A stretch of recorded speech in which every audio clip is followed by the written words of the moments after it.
Hello guys, good evening to all of you. Once again, welcome back on my YouTube channel Learn with Concept by Yachna Sharma. Now it's me signing in. हमने last वाले video में आपको पता है कि हमने course 2 start किया था फिर से, और कोर्स 2 की वीडियो ही डिस्कशन चल रहे थे। कुछ थ्योरीज बची हुई थी, कुछ वर्क पोर्शन पेंडिंग था जिसको मैं यहाँ पे कंप्लीट कराने की कोशिश कर रही हूँ ताकि आप लोगों को किसी भी टॉपिक्स को सर्च करने में दिक्कत ना हो। अगर आपके पास स्टडी मटेरियल नहीं है, बुक्स वगैरह नहीं है, आप लॉकडाउन में कहीं आ जा नहीं पा रहे हैं, तो आप इन सब मटेरियल से पढ़ सकते हैं। मेरा वीडियो देख के बहुत कुछ समझ सकते हैं, आपके लिए हेल्पफुल रहेगा, आप ज़रूर कीजिएगा। तो हम जो यहाँ पे कर रहे थे, स्ट्रेटिफिकेशन की बात कर रहे थे, है ना, सोशल स्ट्रेटिफिकेशन की, और उसको एजुकेशन के साथ कंसर्न करके पढ़ रहे थे कि दोनों के बीच का रिलेशनशिप क्या है, एजुकेशन और सोशल स्ट्रेटिफिकेशन से होता क्या है ना, कितना इम्पैक्ट पड़ता है हमारे सोसाइटी पे एजुकेशन का, और समाज में स्तरीकरण जो है या जो स्ट्रेटिफिकेशन है वो क्यों है और वो कितना रिक्वायर्ड है ना, उसकी नीड क्या है। अगर वो स्ट्रेटिफिकेशन नहीं होगा सोसाइटी में तो हमारे सोसाइटी की कंडीशन क्या होगी, हमारे क्लासेस कहाँ जाएंगे, हमारी कास्ट कहाँ जाएगी, रिलीजन क्या है। तो इन सब के बारे में काफ़ी डिटेल बात की मैंने, और इससे प्रीवियस वाले वीडियो में मैंने थ्योरी डिस्कस की थी, सोशोलॉजी की थ्योरी आपको बताई थी मैक्स वेबर की, कि मैक्स वेबर का जो डिवीज़न था वो क्या था, इकोनॉमिकल कंडीशन बेस पे उनका डिवीज़न था, और मैक्स वेबर की थ्योरी की बात की थी। ठीक है, तो आई थिंक आपको अच्छे से क्लियर हो गया होगा मैक्स वेबर। इसमें हमने क्लास बताया था, आपको वेल्थ भी बता दी थी, पावर भी बता दिया था, और डिवीज़न कैसे किया था इसके बारे में भी डिस्कशन की थी। चलिए, आज के लेक्चर में हमारी 2 इंपॉर्टेंट थ्योरी हैं जिनको हम नेग्लेक्ट नहीं कर सकते हैं, बहुत ही इंपॉर्टेंट है। तो आप इस वीडियो को ध्यान से देखिएगा, आपको लास्ट तक समझ में आएगा। 2 opposing theories of stratification are most used to explain the unequal class system in our society. 2 opposing theory हैं जिनके बारे में हम यहाँ पे डिटेल एक्सप्लेनेशन देंगे कि क्या है, और अनइक्वल जो क्लास सिस्टम है हमारी सोसाइटी में उसको कैसे स्ट्रेटिफिकेशन में ला रहे हैं और स्ट्रेटिफिकेशन उसको कैसे देख रहा है। ठीक है, तो पहली थ्योरी मोटी मोटी है हमारी फंक्शनलिस्ट, या इसी को हम बोलते हैं कॉन्स्वे, ठीक है, कॉन्सिनेंस, ठीक है, कॉन्सिनेंस, ठीक है, नंसस, यानी कि प्रकारवाद, यानी कि वर्क। आप एक तरीके से फंक्शन से मतलब समझ सकते हैं किसी काम को करना। इस थ्योरी के बारे में बात करेंगे, और इस थ्योरी को दिया था किंग्सले डेविसन। आप नाम याद रखिएगा, किंग्सले डेविसन ने इस थ्योरी को दिया था। और दूसरी थ्योरी है हमारी कन्फ्लिक्ट थ्योरी। तो इस थ्योरी से आप बहुत अच्छे से फेमिलियर होंगे, जिसको हम संघर्षवाद भी बोलते हैं, जिन्होंने कार्ल मार्क्स ने दी थी। ठीक है, आप इस चीज को याद रख सकते हैं, ये कार्ल मार्क्स ने दी थी। कार्ल मार्क्स की थ्योरी बहुत फेमस थ्योरी है, इन्होंने काफ़ी काम किया था, है ना, पूंजीवादी पे, कैपिटलिस्ट, और दूसरा था लेबर। ठीक, तो इसके बारे में बात की। तो ये 2 थ्योरी हैं, हम इन्हीं के बारे में इस वीडियो में डिस्कस करेंगे। तो चलिए आइए, सबसे पहली थ्योरी है हमारी फंक्शनलिस्ट थ्योरी, और इसको जो दिया था वो किंग्सले डेविसन ने दिया था, इस चीज़ को याद रखिएगा। देखिए, फंक्शनल थ्योरी का मतलब है, फंक्शनलिस्ट थ्योरी का मतलब है कि वर्क, यानी कि जो किसी स्पेसिफिक वर्क से रिलेटेड करते हैं, और जो बंदा जितना अच्छा काम करेगा उसको उसी के हिसाब से रिवार्ड मिलेगा, या उसी के हिसाब से उसको सोसाइटी में क्या इज्जत मिलेगी। इस चीज़ को समझने की कोशिश कीजिएगा। नेक्स्ट हमारा, according to the perspective each part of the society is related to the each other part in the total society. देखिए, यहाँ पे क्या है, हर चीज़ एक दूसरे से रिजेंबल है, व्यक्ति की आवश्यकता क्या है, व्यक्ति की नीड क्या है ना, हम उसी के हिसाब से तो काम करते हैं। आप कोई भी फालतू काम नहीं करना चाहता ना, सभी चाहते हैं कि जो हमारी रिक्वायरमेंट है, जो हमारी इंपॉर्टेंस है, या जिस चीज़ की हमें इंपॉर्टेंस है, या जिस चीज़ की हमें आवश्यकता है, हम उसी के बारे में काम करेंगे ना, हम वही काम तो करेंगे। फालतू काम के तो हमें पैसे मिलते नहीं है कि हम फालतू काम करने बैठेंगे। तो जो डेविडसन थे, किंग्सले डेविसन थे, उन्होंने यही कहने की कोशिश की थी कि व्यक्ति जितना एबल होता है वो उतना अच्छा सोसाइटी में काम करके क्या करता है, अपनी प्रतिष्ठा को बढ़ाता है ना। कभी कहीं ना कहीं ये भी प्रकारवाद जो सिद्धांत है, फंक्शनलिस्ट थ्योरी जिसको हम बोलते हैं, प्रकारवादी। ठीक है, तो इस थ्योरी में बस यही चीज़ें की गई हैं कि जो बंदा जितना एबल है वो अपना काम उसी पे चूज कर सकता है। और दूसरी चीज़, जो हमारी वर्किंग सिस्टम है वो किस पे बेस्ड होगा, जाहिर सी बात है हमारी एबिलिटी पे। देखिए, हर बंदा हर काम को अच्छे से नहीं कर सकता, क्योंकि हम में बहुत से इंडिविजुअल डिफरेंसेस हैं, है ना। हर बंदा हर काम को अच्छे से नहीं कर सकता। मान लीजिए किसी का कोई इंजीनियरिंग में बहुत अच्छा है क्योंकि उसका मैथ्स बहुत अच्छा है, हो सकता है कोई साइंस में बहुत अच्छा होगा क्योंकि उसका फिजिक्स बहुत अच्छा है। ठीक है, तो ज़रूरी नहीं है कि हर बंदा इंजीनियर बने, और ये भी नहीं ज़रूरी है कि कोई हर बंदा डॉक्टर बने। हो सकता है किसी की बायो बहुत अच्छी ना हो, ठीक है, तो वो डॉक्टर नहीं बन सकता। तो मतलब हर बंदे की क्या है, अलग अलग एबिलिटी है, हर बंदे का अलग अलग काम करने का तरीका है, और हर बंदे का देखिए मेंटल लेवल भी डिफरेंट है, उनका IQ लेवल भी डिफरेंट है। तो यानी कि जो काम का डिवीज़न होगा वो किस बेसिस पे होगा, स्पेशली वो नीड पे बेसिस होगा और इम्पोर्टेंस के बेसिस पे होगा। यानी कि आप ये भी कह सकते हैं स्ट्रेटिफिकेशन हो गया ना कहीं सोसाइटी में बंदों के बीच में, क्योंकि हमारे बीच में क्या है, इंडिविजुअल डिफरेंसेस है। मान लीजिए हम डॉक्टर बनना चाहते हैं, अगला बंदा डॉक्टर नहीं बनना चाहता, वो इंजीनियर बनना चाहता, तो क्या हुआ, ये भी स्ट्रेटिफिकेशन हो गया। स्ट्रेटिफिकेशन आ गया सोसाइटी में। सोसाइटी तो हमारी एक ही है, लेकिन यहाँ पे हर तरह के बंदे मिलते हैं ना आपको, चाहे वो हॉस्पिटल के बंदे हों, चाहे वो इंजीनियर हो, नर्स हो, डॉक्टर हो, एडवोकेट हो। तो ये सारे क्या है, अपने अपने प्रोफेशन है, और इनका जो प्रोफेशन है और जो इनका काम करने का तरीका है वो किसके बेसिस पे है, इनकी एबिलिटी के बेसिस पे। यानी कि ये अपने प्रोफेशन में परफेक्ट हैं। हर बंदा हर प्रोफेशन में भी परफेक्ट नहीं हो सकता है ना। कुछ लोग टीचिंग में बहुत अच्छा काम कर सकते हैं, तो जैसे एग्जांपल लीजिए, टीचिंग को क्या करते हैं हम लोग, टीचिंग को बहुत ही रिस्पेक्टफुल जॉब मानते हैं। तो क्या है, टीचिंग भी हर किसी के बस की बात नहीं है। टीचिंग में वही बंदा बहुत अच्छे से काम कर सकता है जिसके अंदर क्या पर्सनालिटी बहुत अच्छी हो, जिसकी दूसरी चीज़ उसने ट्रेनिंग ले रखी हो प्रॉपर तरीके से, फिर वो अच्छा बोल सकता हो, वो अच्छा स्पीकर हो, है ना, उसके पास अच्छी कंटेंट नॉलेज हो, सब्जेक्ट मास्टरी हो, इसके पास एक बीएड की डिग्री हो। तो क्या है, ये एक रिस्पेक्टफुल प्रोफेशन है, लेकिन on the basis of their working stamina, है ना, वर्किंग एक्सपीरियंस या वर्किंग एबिलिटी भी कह सकते हैं आप। तो इनमें यही कहने की बात कर सकते हैं, in order to maintain a working balance between the part the system has certain requirements and agreed upon the rules. देखिए, हर बंदे के लिए हर सिस्टम बैलेंस नहीं होता है, और सारी चीज़ें, मान लीजिए हमारे लिए कोई चीज़ अच्छी है तो ज़रूरी नहीं है कि सामने वाले के लिए भी अच्छी हो। तो क्या हो गया, यहाँ पे अनइक्वल वाली चीज़ें आ गई, है ना, इनइक्वालिटी आ गई एक तरीके से। तो आप कहीं ना कहीं आप ये भी बोल सकते हैं कि स्ट्रेटिफिकेशन से क्या क्रिएट होता है, इनइक्वालिटी क्रिएट होती है, जिसको हम लोग असमानता बोलते हैं। तो फंक्शनलिज्म थ्योरी आपको क्लियर हुई होगी, इसी हिसाब से बात करते हैं।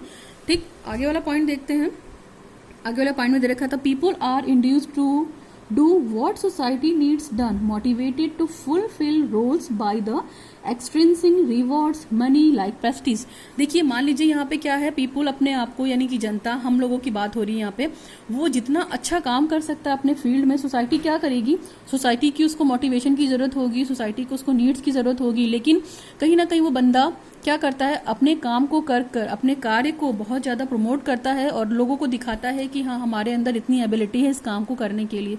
मान लीजिए कोई बंदा इंजीनियर है अपने प्रोफेशन में, उसने बहुत अच्छी इंजीनियरिंग कर रखी है, अच्छी जगह से इंजीनियरिंग कर रखी है और उसको अच्छी जॉब मिल गई है, तो आपको पता है कि सोसाइटी में उसके पास मनी भी आ जाएगी, प्रेस्टीज भी आ जाएगी। यानी कि जो जितना अच्छा काम कर लेगा, सोसाइटी क्या करेगी, उतना उसको मोटिवेट करेगी और उसको वो पैसा भी देगी और उसको वो इज्जत भी देगी। तो ये भी क्या है, एक काम करने का सिद्धांत है। नेक्स्ट है हमारा, the importance of a particular role and the scarcity of qualified person to fill the role determine the prestige ranking or position।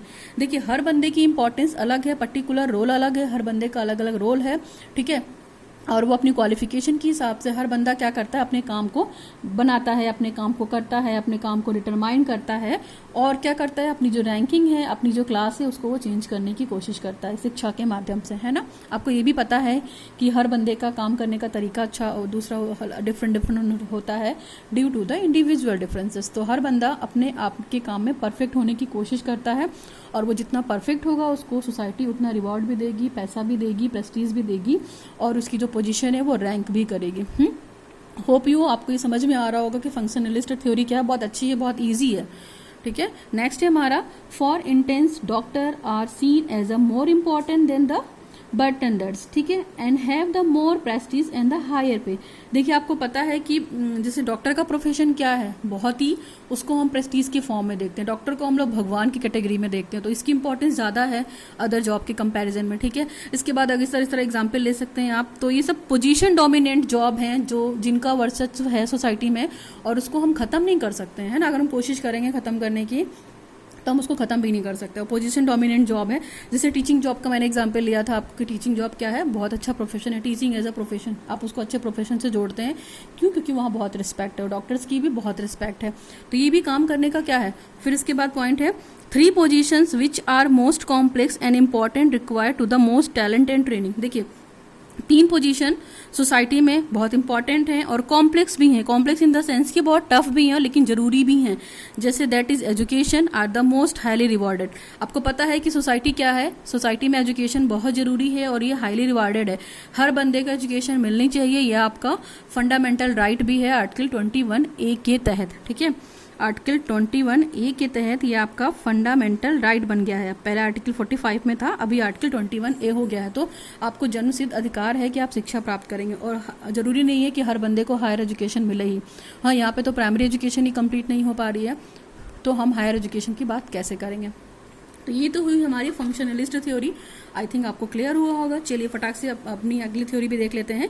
Conflict theory, या क्या बोल सकते हैं इसको आप, संघर्षवाद थ्योरी। और ये दी गई थी कार्ल मार्क्स के द्वारा दी गई थी। इस थ्योरी को याद रखिएगा, संघर्षवाद का सिद्धांत था और कार्ल मार्क्स का सिद्धांत था। और जो कार्ल मार्क्स ने डिवीजन किया था, आपको बता दें, इन्होंने भी इकोनॉमिकल बेसिस पे ही किया था। ठीक है, इन्होंने यही कहा था कि व्यक्ति कैसे संघर्ष करता है, लोअर वर्ग कैसे संघर्ष करता है, और जो पूंजीपति वर्ग है या कैपिटलिस्ट वर्ग है वो कैसे आप पे शासन करता है। यानी कि लोअर कास्ट के लोग अपर कास्ट के लोग लोअर कास्ट पे कैसे शासन करते हैं।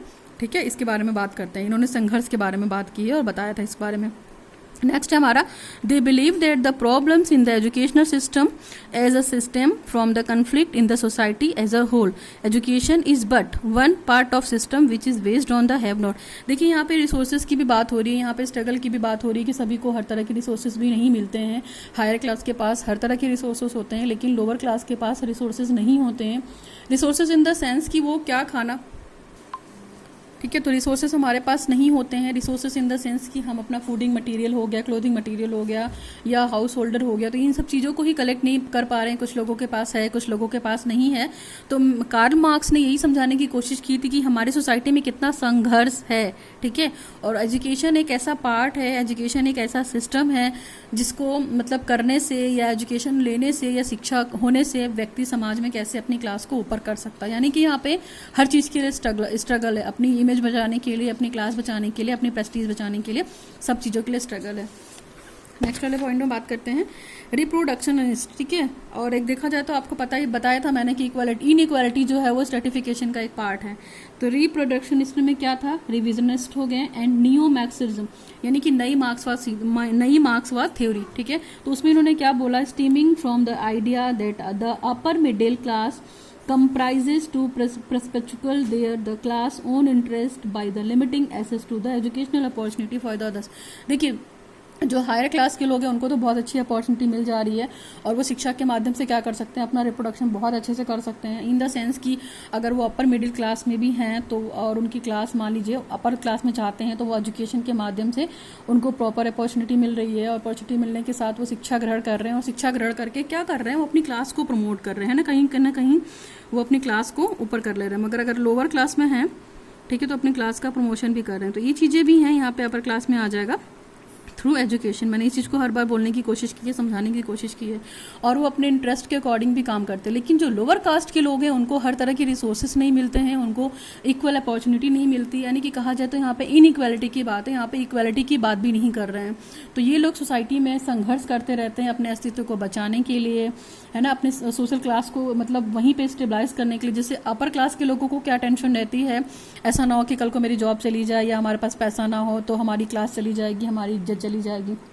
ठीक है, और लोअर क्लास को ये लगता है कि अगर यार हमें खाना नहीं मिलेगा, अगर हम जॉब नहीं करेंगे तो हम क्या करेंगे, सोसाइटी में कुछ कर नहीं पाएंगे।